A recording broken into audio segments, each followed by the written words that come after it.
আসসালামু আলাইকুম। ফিনিক্স উল্লাস টিউটরেক্সের পক্ষ থেকে স্বাগতম জানাচ্ছি। আমি মোহাম্মদ হাসিবুর রহমান অপু, তোমাদের অপু ভাইয়া, এবং আমার সাথে রয়েছে ঢাকা বিশ্ববিদ্যালয়ের প্রিয় মুখ, আমার কাছে ছোট ভাই আরিফ, যার ভিডিও এক ভিডিও ছাড়াতে আমাদের পেজে পুরো হচ্ছে একদম পুরো মেসাকার হয়ে গেছে, পুরো বাংলাদেশব্যাপী যার জনপ্রিয়তা। এবং ঢাকা বিশ্ববিদ্যালয়ের টপ সাবজেক্টে যেই সব শিক্ষার্থীরা পড়ছে সেই টপ শিক্ষার্থীদের প্রিয় আরিফ ভাইয়া তোমাদের কাছে আজকে আসছে যে এই মুহূর্তে থেকে পরেও কি ঢাকা বিশ্ববিদ্যালয়ে চান্স পাওয়া সম্ভব কিনা এই প্রশ্ন উত্তর করবে। তো আমরা সরাসরি চলে যাবো আরিফ ভাইয়ের কাছে। আরিফ আমার ক্যাম্পাসের ছোট ভাই, তা আমি ওরা তুমি করেই বলবো, তো তোমরা তুই করে বললো।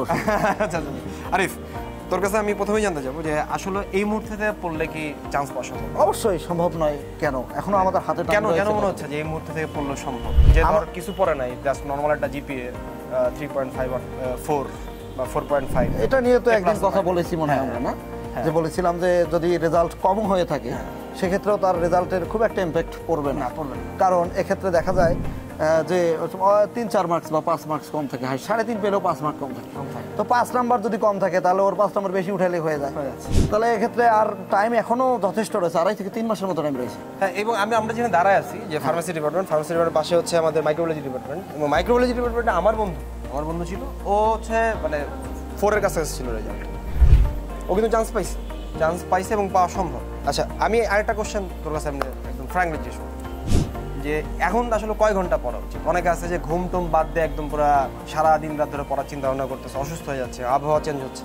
আমার কয় ঘন্টা পড়া উচিত? আমার কাছে যদি স্টুডেন্টরা পরামর্শ চায় তাহলে সেক্ষেত্রে আমি বলবো যে কয় ঘন্টা পড়তে হবে এটি বড় ফ্যাক্টর না, এটা হলো পার্সন টু পার্সন ভেরি করে।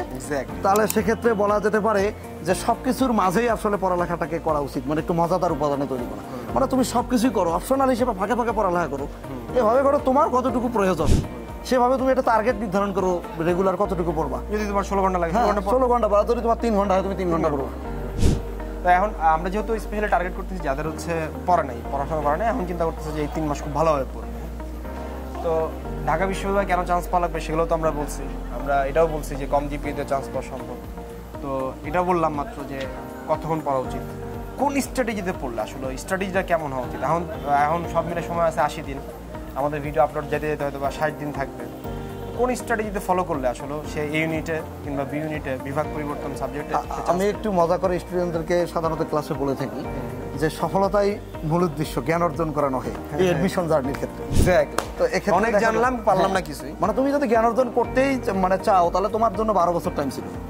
12 বছর হিউজ লেভেলে জ্ঞান অর্জন করে তুমি মহাজ্ঞানী মহাজন হয়ে যেতা।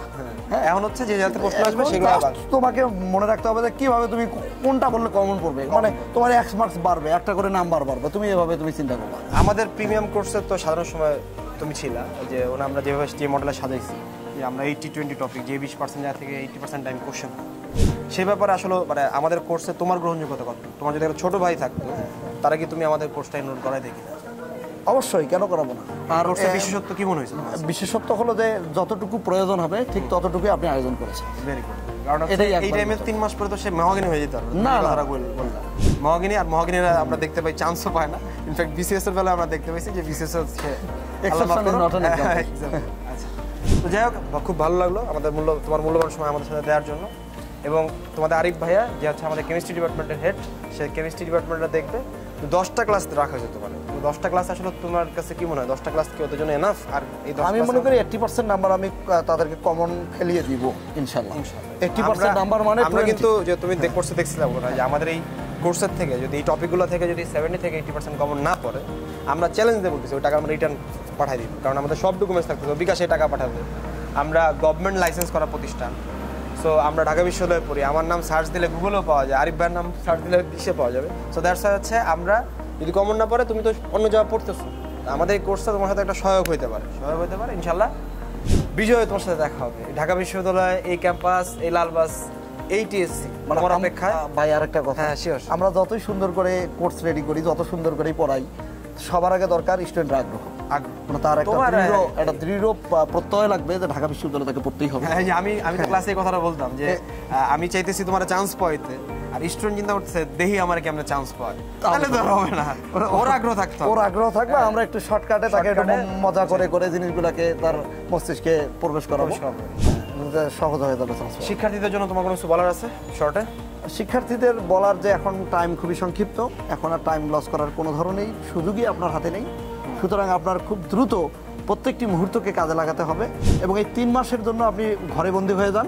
3 মাস সুন্দরভাবে আপনি পড়ালেখার কাজে লাগিয়ে ফেলেন, তাহলে সেক্ষেত্রে দেখা যাবে যে এরপরে আপনি সম্পূর্ণরূপে স্বাধীন হয়ে যাবেন। কিন্তু যদি এই 3 মাস আপনি সঠিকভাবে কাজে না লাগাতে পারেন, তাহলে ইনশাল্লাহ আগামী জীবন আপনি পরাজিত। থ্যাংক ইউ আরিফকে, থ্যাংক ইউ আপনাদের। আমাদের চ্যানেলটা সাবস্ক্রাইব করবেন, কোনো কমেন্ট জানার থাকলে কমেন্টসে জানাবেন। আমাদের প্রিমিয়াম কোর্সে দ্রুত এনরোল করবেন। আল্লাহ হাফেজ, আসসালামু আলাইকুম।